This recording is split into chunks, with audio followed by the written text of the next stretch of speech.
Wokonda kulengezetsa umphawi wake Amazikodolera Satana. M'dzina la Atate ndi la Mwana ndi la Mzimu Woyera, amen. Chaulere cha Ambuye athu Yesu Khristu, chifundo cha Mulungu Atate, komanso mphatso za Mulungu Mzimu Woyera zikhale nanu abale. Pano ndi pa Word Made Flesh, mawu ozipangidwa munthu, pamene Yesu Khristu mawu ake ndi munzeru zake adafuna kuzatenga thupi mwa Maria Virigo, ndipo anafuna kuti akatiyankhula ifeso tizatenga mawu aja azisanduka thupi, azitenga thupi, azisanduka china chake choti chooneka ndi maso, azipanga china chake chabwino pakati pathu. Lero tikunena kuti wokonda kulengezetsa umphawi wake Amazikodolera Satana, ndipo mawu athu tikuwatenga kuchokera pa ntchito za atumwi chapter cha 3 ndi meya 1 mpaka ndi meya 10. Siku lina Petro ndi Yohane ankapita ku nyumba ya Mulungu pa 3 koloko madzulo, nthawi ya mapemphero. Anthu ena adanyamula munthu wina wopunduka miyendo chibadwire. Masiku onse ankamuyika pa khomo la nyumba ya Mulungu lotchedwa khomo lokongola, kuti iye azipempha kwa anthu olowa m'nyumbamo. Pamene iye adaona Petro ndi Yohane akulowa m'nyumba ya Mulungu, adawapempha kuti ampaseko kanthu. Iwo adampenyesesa, ndipo Petro adamuwuza kuti, "Tatiyang'ana." Iye nkwayang'anadi, namaganiza kuti alandira kanthu kwa iwo. Koma Petro anamuwuza kuti, "Ndalama ndilibe, koma ndikupasa chimene ndili nacho. M'dzina la Yesu Khristu wa ku Nazareti, yenda." Atatero anagwira dzanja lamanja namuyimiririsa. Pompo mapazi ake ndi akakolo ake adalimba. Analumpha, nayimirira, nayamba kuyenda, ndipo analowa m'nyumba ya Mulungu akuyenda ndi kulumpha ndi kutamanda Mulungu. Anthu onse adamuona akuyenda ndi kutamanda Mulungu, adazindikira kuti ndi yemwe uja amene ankakhala pa khomo lokongola la nyumba ya Mulungu, ndipo adazizwa ndithu ndi kudabwa ndi zimene zidanchitikira. Mawu a Ambuye. Tithokoze Mulungu. Wokonda kulengezetsa umphawi wake Amazikodolera Satana. Abale, mudamva kuti ndiwe fumbi, ndipo kufumbi komweko uzabwerera. Ndafuna ndizichosemo m'gulumo. Thupi langa litakukhala kuti linapangidwa kuchokera ku dothi, koma ine ngati munthu wathunthu sine fumbi ayi. Sine fumbi. Nditakukhala kuti ndizafa chabwino, ndipo thupi langa lizalowa m'manda, koma sindikubwerera ku dothi ayi. Ine sindikubwerera ku dothi. Ine ndikazafa ndizabwerera kwa amene anandilenga, amene ndi Mulungu Atate. Poteropo sindikufuna kususana ndi china chilichonse, koma ndafuna kulemba nzere kunsi kwa ulemu umene Mulungu adandipasa pakundilenga ngati chifaniziro chake. Mudamva kuti unabwera opanda kanthu, ndipo uzapita opanda kanthu. Chabwino, koma ine ndafuna kuzichosamo m'gulu limenelo. Ndafuna kuzichosamo m'gulu limenelo. Ine sindinabwera opanda kanthu. Nditakukhala kuti ndinabwera ndili khanda wopanda zovala, koma sikuti ndinabwera opanda kanthu. Iyayi. Sikuti zonse zimene ndili nazo pano linandipasa ndi dziko lapansi. Ayi. Zambiri ndinachita kubwera nazo mmene Mulungu mwini wake ankandilenga. Ndinabwera ndi ubongo umene Mulungu adayika mwa ine. Ndinabwera ndi mphaso zosiyanasiyana zimene Mulungu adayika mwa ine. Ndinabwera ndi mzimu umene Mulungu adayika mwa ine. Simungandiuze kuti ndinabwera opanda kanthu. Ayi. Mwina zinali zazing'ono, mwina zinali zosaoneka, koma sindiye kuti ndinabwera opanda kanthu. Nkuteka kuti ndikamaza mwalira zovala zanga zonse muzazitenga. Nkuteka kuti ndizasiya zambiri zimene ndapanga ziko lino, koma sikuti ndizapita opanda kanthu. Ayi. ine sinzapita opanda kanthu. Ine ndizapita ndithu ndi kanthu. Chifukwa ndikakafika kumwambako ndikuyenera kukaonesa kenakake pamaso pa amene anandituma dziko lino. Ndikasakafika pa mpando wake wachifumu ndikuyenera kukafotokoza mphaso ndinakupasa zija tandionese wapanga chani. Ndiye musanduze kuti ndizapita kwa Mulungu opanda kanthu. Ayi, ndikuyenera kuzapita ndi kenakake. Potero ponse ndikususana ndi china chilichonse ayi, koma ndafuna kunena kuti sindine umphawi ndipo ndilibe chidwi cholengezetsa umphawi wanga. Mawu amene ndawerengaja akukamba za Petro ndi zake Yohane amene anapita ku nyumba ya Mulungu pa filikoloko nthawi yopemphera nakapeza munthu wopunduka miyendo chibadwire. Ndiye akunena kuti munthu ameneyi panali anthu ena ake amene amamusenza kukamusiya pa khomo la chalichi kuti azikapempha. Ndikukhulupirira kuti anthu amenewa amakamtutaponso kukada akanyamule akambwezerese kwawo. Ndipo zotheka kuti anthu amene wawa amanyemera ndithu munthu amene nanga inu munthu ngamakakonyamula uzikansiya iye atapempha sumuza kuti tiganizireko kenakake. Ndikukhulupirira kuti anthu amenewa amanyemera chifukwa kunena kuti amanyamula siku ndi siku. Petro ndi Yohane atafika nkumuona anamuza kuti tatiyang'ana. Atawayang'ana iwaja anamuza kuti siliva ndilibe, golide ndilibe, makobiri ndilibe, koma ndikupasa chimene ndili nacho. Ndalama ndilibe, koma ndikupasa chimene ndili nacho. Ndafuna kuagwira mawu amenewa ndipo ndati muchimvese kuti Petro sakunena kuti ndilibe kanthu ayi. Petro sanamuze munthu kuti ndilibe kanthu. Petro akunena kuti ndalama ndilibe, koma ndikupasa chimene ndili nacho. Kusakhala ndi ndalama sindiye kuti munthu ulibe kanthu. Petro akuzindikira kuti ngakhale alibe ndalama ali nkenakake kamene Mulungu anampasa, ndipo akuti ndikupasa chimene ndili nacho. Ndafuna abale kuzera mu ulaliki uwu mupewe khalidwe lomanena kuti ndilibe kanthu. Khalidwe lopsa ndilibe kanthu. Kumeneko ndikuzitemberera. Kumanena kuti ndilibe kanthu kumeneko ndikuzitemberera. Mawu amalenga.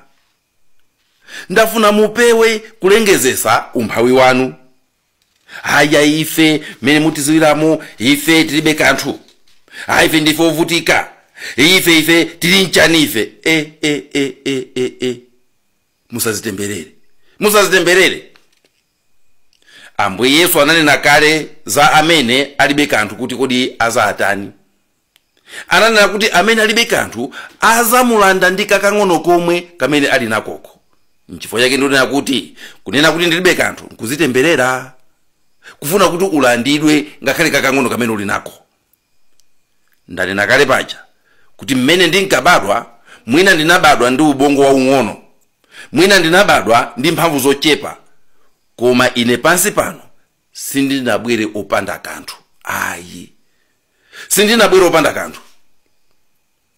Ngati pali chinthu chimodzi chimene chimatisaukisa anthufe ndi maganizidwe athu, mayankhulidwe athu, komanso matemberero amene timazunjikira tokha ponena kuti ndilibe kanthu. Apa ndikuphatikizapo anthu onse amene amazinyozesa okha. Ife ndife yani. Ndikuphatikizapo onse amene amazika mgulu la anthu opanda kanthu. Ndikuphatikizapo azimayi amene amazinena kuti nzimayi ngati ine ndingapange chani, nzimayi ngati ine ndili nchani. Pozimana choncho, pozipasa masamu a ziro mwanjira imeneyo, timazitemberera tokha. Umabesa kakang'ono kaja kamene Mulungu anakupasa. Mukumbukire mnyamata uja amene anzake atapasidwa makobiri wina asanu wina awiri, nalandira ndi mtima wothokoza, anapita kukapanga geni ndipo anabweresa phindu. Koma makobiri limodzi poliyang'ana naliderera nkunena kuti akakasonka chani aka chimozimozi osandipasa makobiri. pongoliderera khobiri lija ananyoza amene anampasa khobiriyo. Pozilengeza nokha kuti ndine osauka, ndine opanda kanthu, mukutukwana Mulungu amene anakupasani mphaso zosiyanasiyana za Mzimu Woyera, 1 Korinto 12. Ndipo pomunyoza nawo Mulungu mphaso zakezo, choncho amangozisololamo mwasimati nkumapita nazo, ndikukusiya pa umphawi wako umene iwe ukufuna, umphawi wazaoneni. Nthawi imene munthu wangonena kuti ndilibe kanthu, umakhala kuti chidwi chako chonse wachichosa pakakang'ono kamene uli nako kaja. Ndipo pa chifukwa chimenecho, chinthu chimene wachichosera chidwi chako umachipha. Ndibwerezenso, chinthu chilichonse chimene wachichosera chidwi chako umachipha. Ukangochosa chidwi pa akazi ako wapha, ukangochosa chidwi pa amunako wapha, ukangochosa chidwi pa ntchito yako wayipha. Chilichonse chimene utachichosere chidwi umakhala kuti wachipha. Ndiye umakhala no bize ndi mphaso za anzako amene mwinaso kawo kanali kakang'ono kwambiri, koma atakhala nako chidwi anayamba kupeza njira zokakuza pang'ono pang'ono pang'ono pang'ono pang'ono. Iwe chifukwa china kuti wachichosera chidwi unayamba kuchipha chinthu chako chija.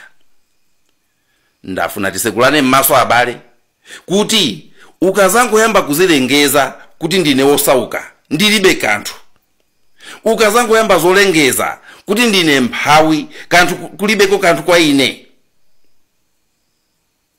umazitanira imfa. Aliyense olengeza kuti ndilibe kanthu aziziwa kuti akuyitana imfa. Tonse timene unali nato, tonse timene Mulungu anakupasa natonso timafa. Pokhala kuti Satana ndiye wobweresa imfa, aliyense amene alengeza, aliyense amene alengezesa umphawi wake amankodola Satana. Aliyense amene amalengezesa umphawi wake amankodola Satana. Satana to amachulidwa kuti iyo ndiye mwini wa zikoli.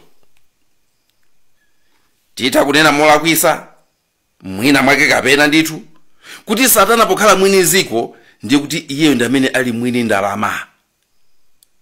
Nchifukwa chake anthu omujoyina masiku ano sasowa, amasata ndalamazo. Munthu amene akunena kuti ndilibe kanthu nankanalengezesa kuti ndilibe kanthu, chimene akunena nchakuti ndikufuna ndalama, ndikukodola ndalama zoti mundithandize, mundigayire ndalama. Pa chifukwa chimenechi Satana amene amakhala ndi makobiri, ndipo amene kunena kwa Petro Woyera amakhala naye angalangala ndi chithumba chake cha makobiri kumuyang'ana yona choti amubwandire, ukangomulengezera kuti ndilibe kanthu, ukangomulengezera kuna kuti ndine osauka, amaziwa kuti apa ndapeza customer, amaziwa kuti apa ndapeza kudya kwanga, ndipo amakhala pikiti pasana pako ndi chithumba chake chija. Nchifukwa chake ndinena kuti aliyense amene alengezesa umphawi wake amazikodolera Satana. Ukatero wazika m'mavuto chifukwa cholengezesa usiwa wako. Kuchuluka zolengeza ndithu. Msungwana akazangoyamba kuchuluka zolengeza namalengezesa, ine kanthu ndilibe kanthu, ine kwathu ndine osauka, apanena ndilibe kanthu, ziwani kuti msungwana ameneyo amalonda ali pafupi. Amalonda ake ndiye Satana. Pali asungwana ambiri amene chifukwa cha kulengezesa umphawi wawo akathera kutengedwa ndi anthu achuma, nkumakawayika m'mabara, nkumakawasandusa azimayi achiwerewere. Anazikodolera Satana. Munanyanya zolengezesa, munanyanya kulengezesa umphawi wanu kumati ndilibe kanthu. Nyamata akangoyamba kuchuluka zolengeza namalengezesa umphawi wake kwa onse, ndilibe kanthu, ndife achinyamata koma tilibe kanthu, ziwani kuti mnyamata ameneyo amalonda ali pafupi. Amalonda ake ndiye Satana.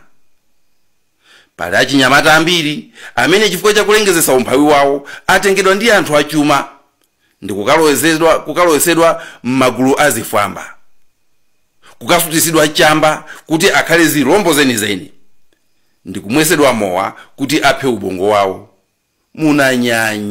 Munanyanya kulengeza, munanyanya zolengeza, munanyanya kulengezesa umphawi wanu, kumati mulibe kanthu kena kalikonse. Amazikodolera Satana. Wansembe kaya ndi sistere akazangoyamba kuchuluka zolengeza, ine mudayosisi muno osauka ndine, kuchipani kwathu satipasa kanthu, kutere kumakolo anga angosauka, koma ndilibe kanthu, ziwani kuti wansembe ameneyo amalonda ali pafupi. Ziwani ndithu kuti sistere ameneyo amalonda ali pafupi. Ziwani kuti bulazala ameneyo amalonda ali pafupi. Ndipo amalonda ake ndi Satana.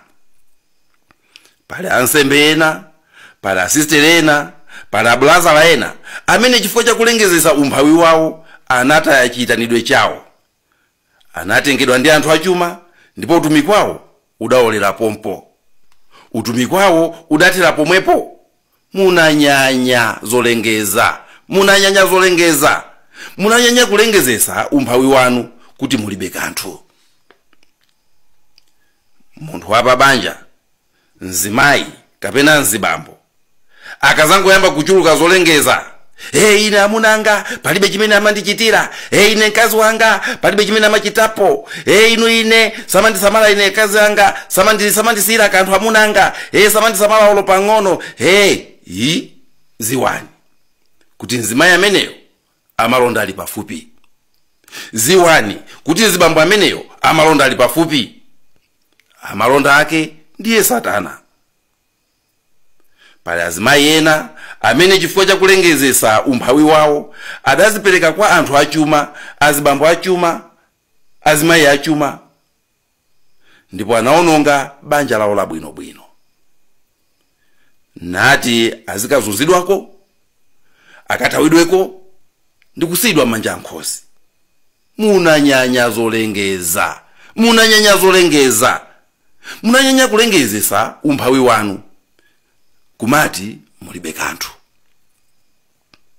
Chipani, chandale, ziko kapena mpingo ukazangoyamba kuchuluka zolengeza, ife tilibe makobiri opangira kampeni, ife umphawi kuno tilibe kanthu, abwere cyclone Ana, azungu tithandizeni tilibe kanthu ife, abwere cyclone Freddy, azungu tithandizeni ife, chidisaster chabwera kuno,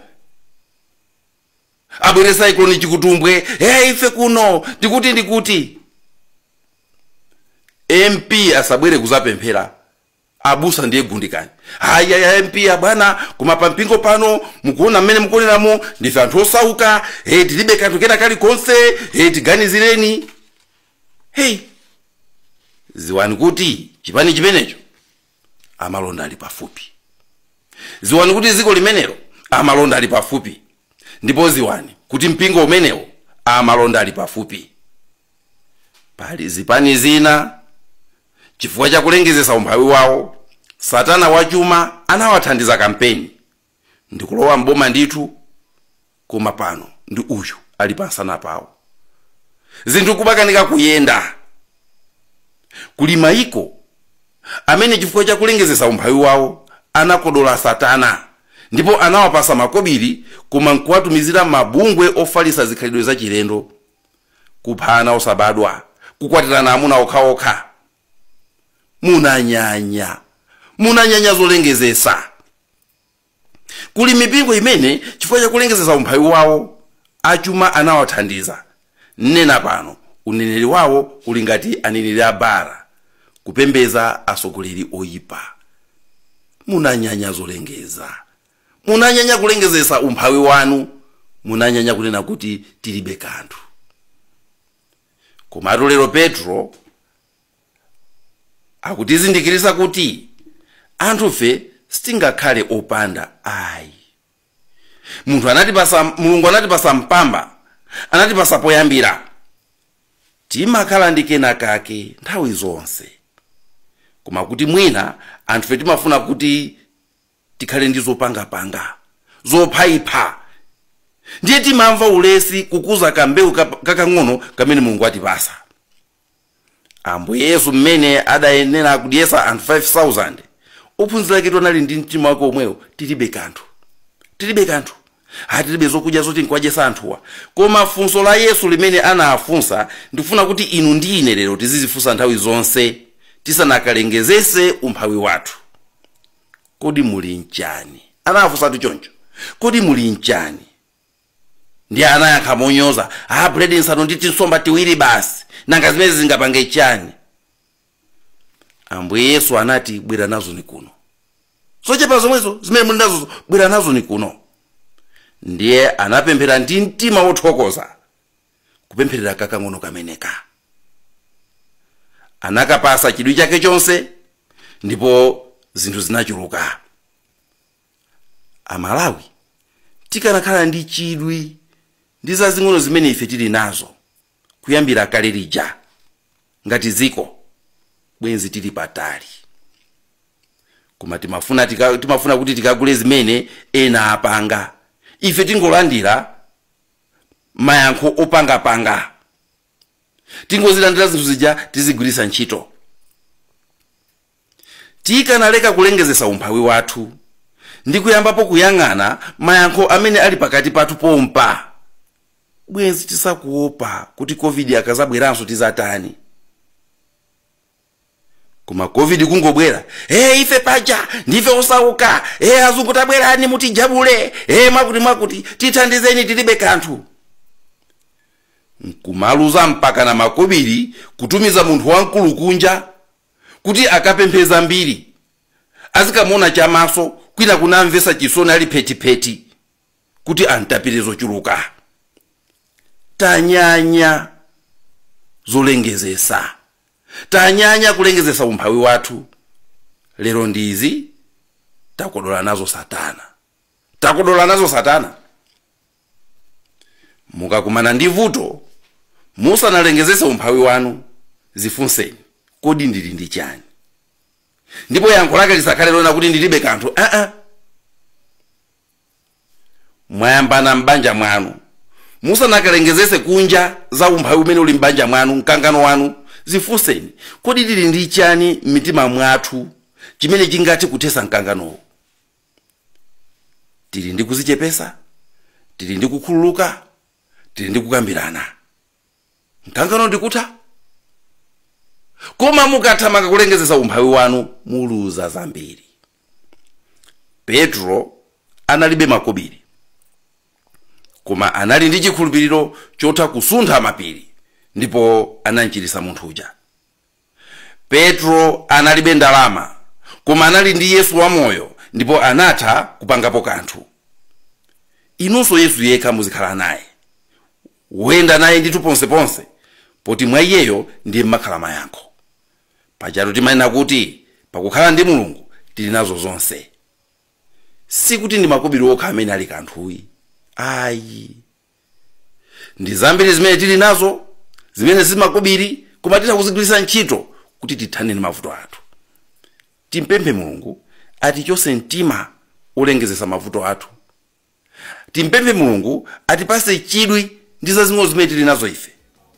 Ndipo kuchokera ku zimenezo, kuchokera ku Yesu Kristo amene tili naye, tikuze chikhulupiriro chathu. Ndipo aliyense oyenda ndi Yesu, zinthu zimachitika. Munali ndi ine Elizeo Nthalika, dzina la Atate ndi la Mwana ndi la Mzimu Woyera. Amen.